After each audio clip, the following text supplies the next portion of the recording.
मैं income tax department में deputy commissioner हूं। पिछले साल मार्च 2 को मैंने विश्व हिंदू परिषद के जो अकाउंट्स हैं उनके बारे में जानने के लिए इनको सम्मन्स जारी किए थे। अशोक सिंघल समेत जो लोग इनका हिसाब देखते हैं उनको भी दिए गए थे।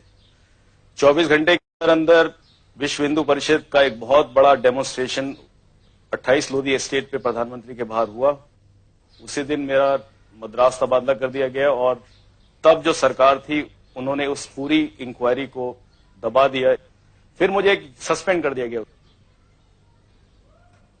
विश्व हिंदू परिषद के बारे में दो तीन चीजें मुख्य मुद्दे मैं देख रहा था। एक तो ये कि क्या इनके पास बाहर से पैसा आया है कि नहीं आया है।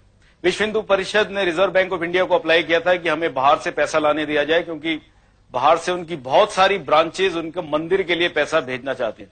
रिजर्व बैंक ऑफ इंडिया ने इनको ये परमिशन नहीं दी, क्योंकि ऐसे ऑर्गेनाइजेशंस जो देश के अंदर या तो तोड़फोड़ की कार्रवाई कर रहे हो या राजनीतिक कार्यों में लगे, उनको ऐसी परमिशन नहीं दी जाती और विश्व हिंदू परिषद को ऐसी कोई परमिशन नहीं दी गई थी।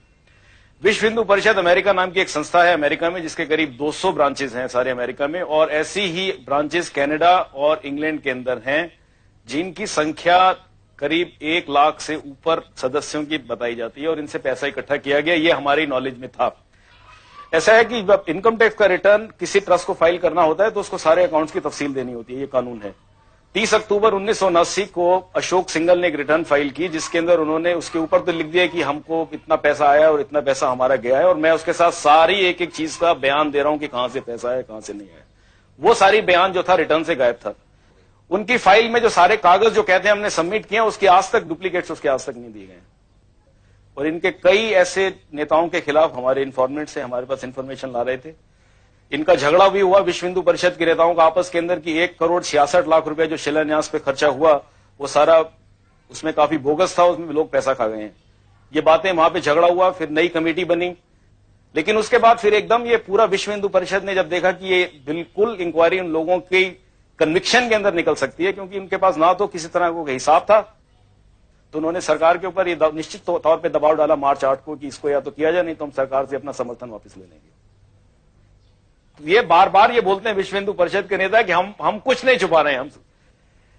हम तो कहते हैं कि नहीं छुपाने का तो प्रॉब्लम क्या है, कोई और ऑफिसर्स भी बैठे हैं वहां पे, अपना सब दे दीजिए आप अपना हिसाब।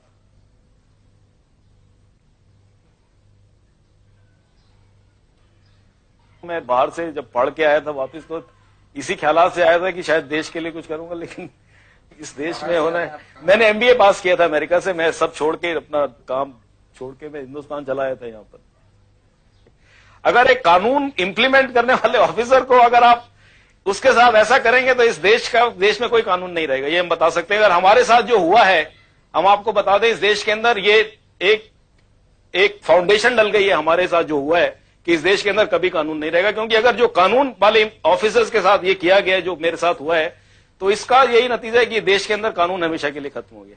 मैं तो ये समझता हूं, मेरे को तो कोई उम्मीद नहीं है कि ऐसे कुछ इस देश का कोई होगा भविष्य। मैं चाहता हूं भविष्य हो, लेकिन मैं इस बारे में मेरे को तो नहीं लगता कि अब कुछ भविष्य रहा है इस देश के अंदर।